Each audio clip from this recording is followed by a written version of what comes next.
In this slideshow, we're going to talk about the ethics of social research, or why it's important to follow ethical rules or guidelines when we're conducting social research with human subjects or human participants. So, why do you think we need ethics in social research? Well, part of the reason is we want to make sure that we're keeping our participants, those who we're studying, we want to keep them safe. We want to make sure that there's not going to be any harm done to them, that when they leave the research process, we're not affecting them in any negative way, right? Well, how do we get here to saying that we need ethics in social research when we're dealing with human subjects? Well, the reason we got here was because we had, in social science research, we had a bunch of different ethical controversies, and these constitute only a few of those ethical controversies. We had controversies surrounding anonymity and confidentiality with the tea room trade and Laud Humphreys. We had studies that made it so that participants incurred psychological harm in Stanley Milgram's study of obedience. And we also had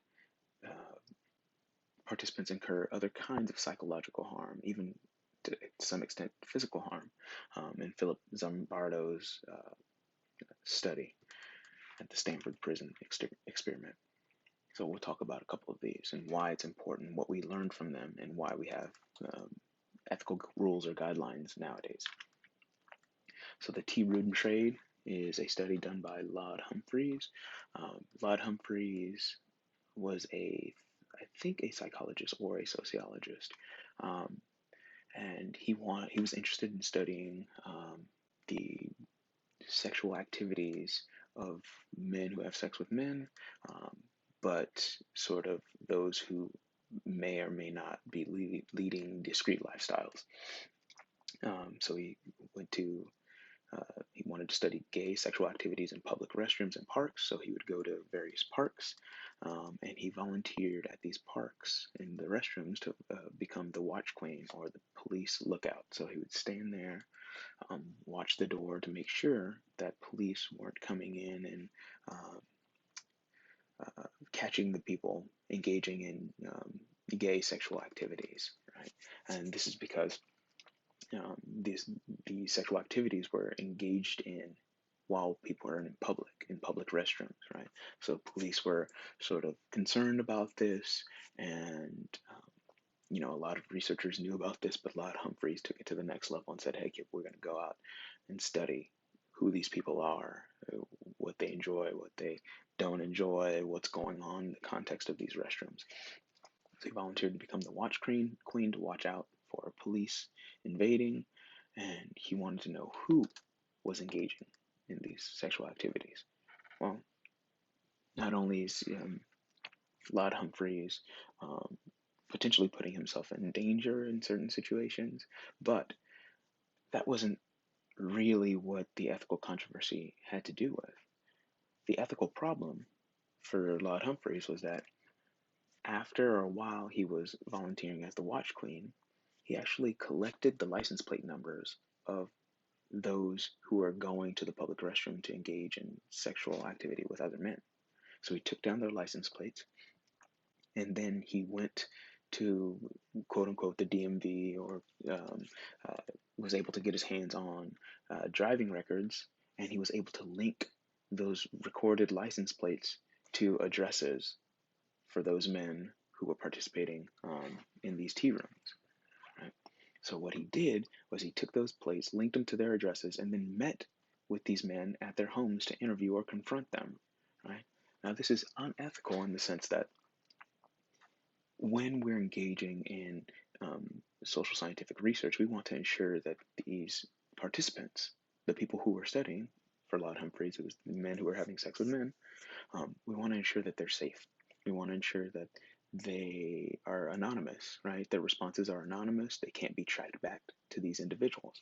And why is that important? Well, many of these men, or a handful of these men, had wives, right? They went home to their wives. Their wives knew nothing of it, but having a researcher come to your door and say, "Hey, your husband was engaging in sex with a man in these tea rooms not only put the husband in an awkward position, put the wife in an awkward position, their family in an awkward position, made the researcher it put the researcher in an awkward position, may have even had the effect of uh, future participants or somebody as a participant kind of not trusting researchers from then on out, right? Because if you're going to follow me, essentially, why should I trust a researcher? If the thing that I'm doing is anonymous, why are you following me, right? In many cases, some of these participants didn't even know they were being studied, right? So they were participating in something that they thought was sort of a secret. The Watch Queen ended up not being um, an undercover police officer, but an undercover researcher who was tracking their moves, writing down their behaviors, writing down the information about the space. Right? So what we get from this is we're not ensuring anonymity and confidentiality for the participants. We're not even letting them know they're participants. So that's important for us to do when we're engaging in research is let the people know, let them know that their responses or their activities are going to be anonymous.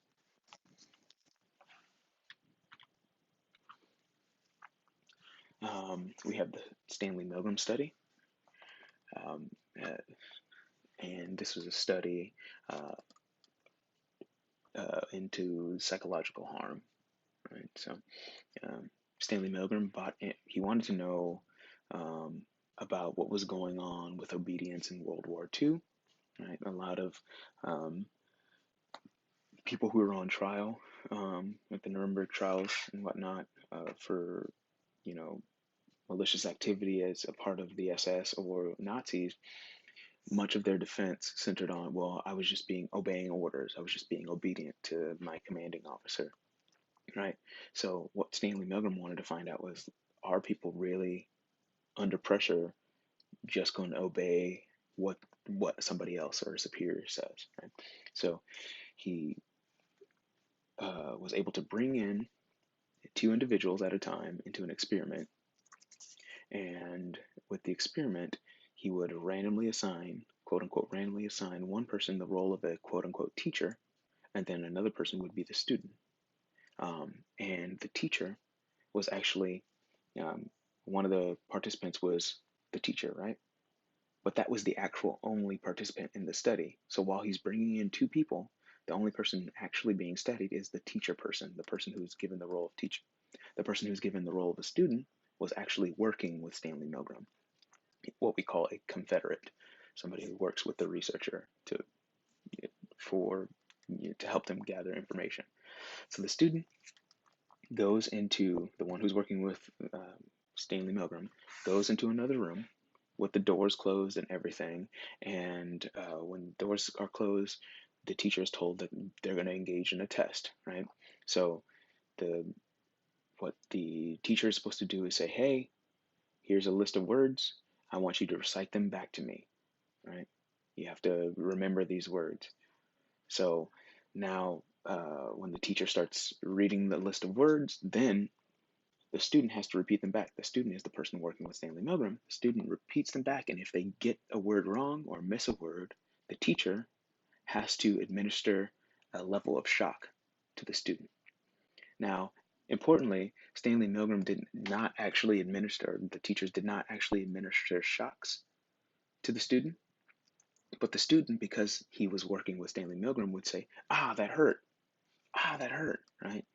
And in the context of this situation, Stanley Milgram, or a researcher, is standing there with the teacher and saying, no, increase the level of shock, harder, harder, harder, more, more, more, until the teacher is giving the student fatal levels of shock. Unbeknownst to the teacher, no one's being shocked, but the student is sitting there yelling and screaming, and then all of a sudden there's no more sound, basically making the teacher believe that he killed the participant on the other side, the student on the other side, the person who's working with uh, Stanley Milgram. The problem with this study is, while it is a study into obedience, right? The teacher's listening to what the researcher is saying, increasing shock, increasing shock, increasing shock. The ethical problem is that it deceived these people, these teachers, right? It deceived the participant who was the teacher into believing that they killed someone, right? Some of them, after, I have a YouTube video linked here that you can watch, but in the slideshow, but many times these people were sitting there crying in fear, shaking, right? They were yelling, they were stressed, um, and many of them felt like they were shocking this person to death against their will, and they were left with extreme psychological scars in the sense that they didn't feel the same. They felt like, in the context of research, they had to kill somebody, right? And isn't something that should be taking place. There are actually interviews with in that video. There are interviews with prior um, participants, the teachers, asking them how it still affects their lives to this day, right? So ultimately, we don't want to leave people with psychological scars. We don't want to put them in a situation where they believe they killed somebody, right? So now we got to have guidelines for how we attempt to deceive people, and if we do that, what the benefit of that deception is. Next, many of you have heard of the Stanford Prison Experiment by Philip Zimbardo. So Philip Zimbardo wanted to understand, if authoritarian sorts of behaviors were dispositional, or what we call personal characteristics, or situational, contextual, environmental, right? So do people become authoritarian, brutal, sadistic people because that's just who they are, or is that who they are because of their context, their environment, right? Sort of a nature versus nurture kind of thing. So what Phil Zimbardo did was he randomly assigned, he got some Stanford students, because this is where he was working at the time. I think he's still working there now. He gathered some participants for his study and randomly assigned those Stanford students to either the role of a guard or a prisoner. And then, after, this was supposed to be a 2-week experiment or a month-long experiment, in the basement of the psychology department at Stanford. And I think it was after 6 days, they had to shut it down because the guards immediately, within hours, some of them began to immediately accept their authoritarian role, and they treated prisoners sort of like garbage, right?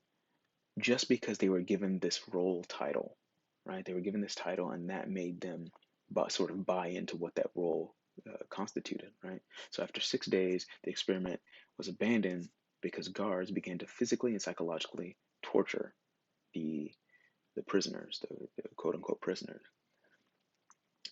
What's unfortunate about this is these people are incurring, as research participants, they're incurring physical and psychological harm, right? We don't want anybody we're studying, or the stuff we're studying about them, we don't want it to negatively affect them. But these participants, they're participating not knowing they're going in to be physically and psychologically tortured, right? Importantly, Zimbardo also, in later interviews, researchers found out, or investigators found out, that Zimbardo didn't allow people to leave early. So once the physical and psychological torturing started happening, participants weren't allowed to leave, right? And these participants weren't debriefed, right? They weren't given information about what happened, why were they participating in this project, what were the researchers trying to gather from this experiment. They didn't get any of that. And there was no consent given.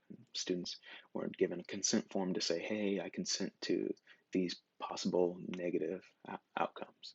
And many of these people who participated still have lasting psychological trauma to this day. And in the notes for this slideshow, I've included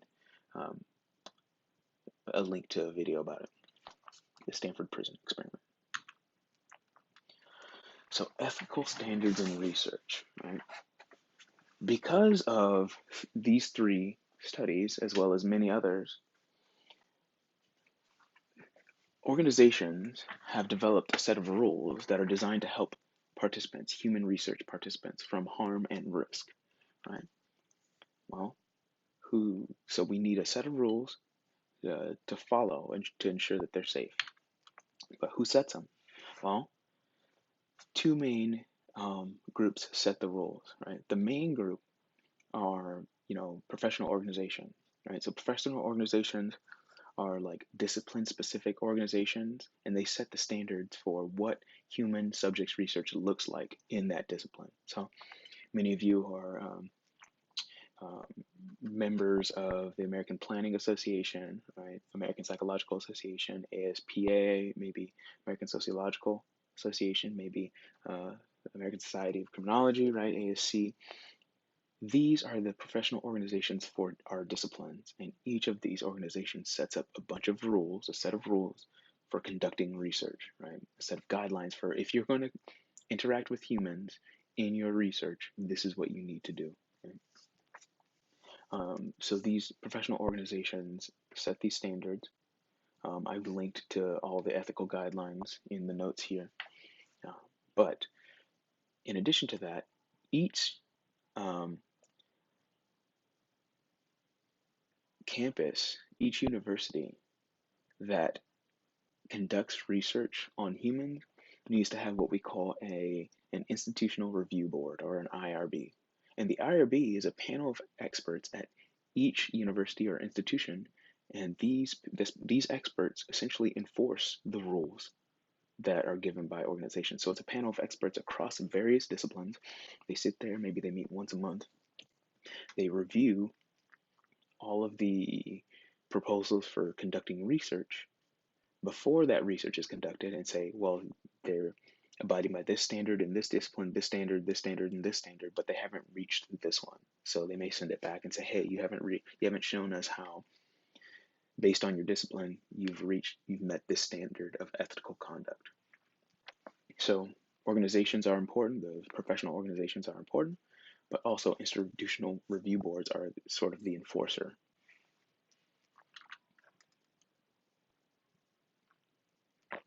IRBs ensure that these researchers, when they start doing their research, before they start doing their research, are actually following these ethical guidelines.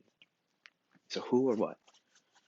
IRBs are a panel of faculty at these universities or experts at these universities who review all research proposals involving human participants. So you want to collect data on humans, you want to interact using direct observations with humans, you have to fill out an IRB application. And that IRB application goes directly to the IRB, this panel of experts, and they'll review your work to see, is it really ethical? Is it minimizing risk and harm to these individuals? Where? Where do they exist? Well, IRBs exist at every institution that is federally funded or has conducts research. So if you're getting federal money for research, or you're conducting research with humans at all, you need to have an IRB. So, and I think this link may work. I'm not sure, but that should be a link to SDSU's IRB. It's in the notes as well. Why? Why do we have an IRB? Well, it's because we want to guarantee that our participants' rights and their rights and their psychological well-being will be protected. This is also to ensure that the risks faced by our human participants will be minimal, right? IRB is looking to see, are you minimizing risk for everybody who could potentially be a participant in your study? And when do they meet? Usually they meet once per month at every institution. You can actually go to SDSU's IRB and get the application form for if you're actually doing human subjects research. You can get the application form, you can fill it out, and you can actually see the schedule for when they meet every month. All right. So what are those ethical assurances that they're looking for, that they want you to provide, right? So one of the main ones is voluntary participation. This means that if you are collecting data from people, you can't force them to participate in your research. Right? You can't force anyone to participate in your research. They are voluntarily participating in your research because they have the time or they're interested in the topic, like that.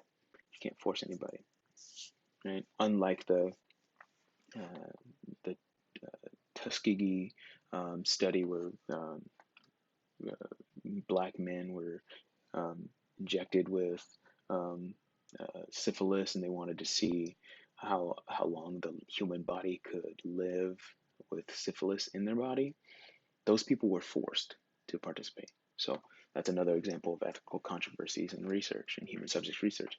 But what the IRB tries to look for, say, is, are these people voluntarily participating in your work? Two, that there's no harm um, uh, being done to these participants. And this is the IRB will look for, okay, are you injuring these people at all, whether it's physically, mentally, emotionally, socially, or psychologically? Are you breaking off relationships? Are they incurring emotional harm, right? What about physical harm? They're trying to ensure that your proposal, your IRB proposal, or your application does not harm um, the subjects. Anonymity. Anonymity is this guarantee that neither the researchers nor the readers of the findings can identify a given response with a given respondent or participant.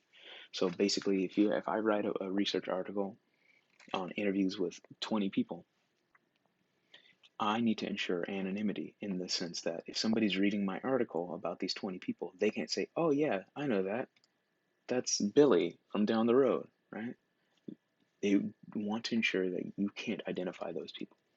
This is part of the sort of controversy around um, uh, Alice Goffman's work, in that some of the people she identified weren't correctly um, given the anonymity that is required of high quality research, right? Many scholars have looked at her work and say, well, based on these characteristics that you've listed, we can easily identify this person, or we can boil it down to these three people who you've mentioned, right? So you want to ensure that these people remain anonymous. Part of that reason, or part of that, a way of doing that is giving people pseudonyms, right? Fake names, right? So if it's really Billy, you call him Juan or something like that, right? Or, anything like that to ensure anonymity. Confidentiality. Confidentiality is a guarantee that the researcher if the researcher can identify a given response, they promise not to do so publicly, right? So if the researcher is studying somebody, um, what you're saying is all of their responses will remain confidential, right? If you find something that they say they've done, and it might be damaging to their career or damaging to some relationships, it's got to stay between you and that participant, unless otherwise they state that you can share these things, right? Sort of like doctor-patient confidentiality, right? Nothing leaves the room, right? Nothing sensitive leaves the room. The only way that you can give up sensitive information is if you're subpoenaed or under oath, right? Good band, by the way. And then finally, the use of deception, right? So if you're going to deceive participants, much like the Milgram study, much like the Stanford prison experiment, right? If you're going to mislead them for the purpose of getting information that would otherwise be hard to get, then these um, participants need to be informed of what's going on, right? You tell them after the study, after you've collected their data, you say, now we're going to debrief you about this is how you were deceived. This is how we lied to you in order to get this information. This is how we misdirected you or redirected you in order to get information. But IRB, what they're trying to look for is there a strong scientific justification for deceiving people, right? If not, then the use of deception is just nonsensical.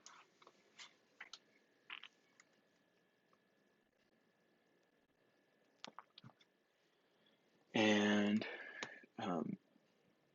IRB has methods of sort of ensuring that your participants will know that you're providing them with by abiding by these ethical guidelines, right? The way you do this is through informed consent. Informed consent is a legal form that your participants have to sign in order to participate, right? You can't just go in and say, hey, do you want to participate, and start collecting data. They have to sign an informed consent form, like they are consenting to be a participant in your study. And IRB looks for this informed consent form. So if you don't have it, they're going to reject your application. So you need an informed consent form. Informed consent acknowledges that um, that a person is, one, voluntarily participating, and that their voluntary participation in your research project is based on their full understanding of the total possible risks and harms that may come with participation, right? If there's a potential for information getting out, although you've ensured that it's not, they know that that could be a potential risk. Or if they're going to feel psychologically um, uh, deterred in any way, they need to know about that. It also outlines the steps that the researchers are taking to ensure anonymity or confidentiality, right? Anonymity includes, I'm giving these people pseudonyms, fake names, so they're going to remain anonymous, right? I won't know what your response is. I just know that this is anonymous, right? And confidentiality. Anything sensitive is not going to be given up, right? When you're going out on interviews, you're interviewing a bunch of people. You create a list with all their names and give those names pseudonyms, put that list away. Now you're only calling them by their pseudonym in your notes, right? Or in your interview with them. Confidentiality really refers to once you start collecting those data, you're not going to let all of the information out. Only the patterns that you find. You're only letting out enough information about the patterns that you find. You're not taking your notebook with all your notes and all your recordings and handing them over to anybody. By keeping those locked up in a sealed container or a lockbox or something like that, you're ensuring that all of that information is confidential. It's not going to get out publicly. The study, or informed consent, also describes how long the study will take, meaning, this interview will last an hour and a half, or the survey will last you 30 minutes, so it'll take 30 minutes to complete. And then it finally also lists contact information for the researcher. So if the participant wants to follow up, they can with the researcher. All right, which projects require IRB? So all projects that use direct observations of human subjects need to go through IRB. So this includes those research projects that include primary data collection, like you're working directly with people. So interviews, surveys, ethnographies, experiments, participant observation, right? All of these things require that you get IRB approval, meaning you have to apply, send in the application, send in the informed consent form, describe all the methods that you're using to collect and analyze the data, all of that stuff. So that requires IRB.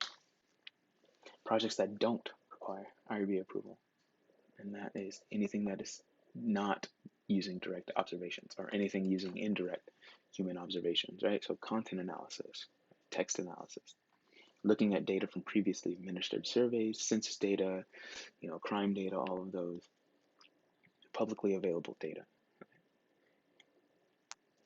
This means that these are data that have already been collected from humans, but you're not directly interacting with the humans from whom these responses are recorded. What that also means is that the person who actually collected those data, they had to go through IRB approval. So if you're analyzing previously administered surveys, that means the person or the researchers who had to administer those surveys, they had to get IRB approval to get those surveys, right? And finally, steps to jumpstart your ethical research. So I've broken this down by secondary data analysis or primary observations, right? When you want to be ethical in your research, if you're using primary sources, right? You're working directly or direct observations with people. You develop research questions about the relationships. You identify your materials, right?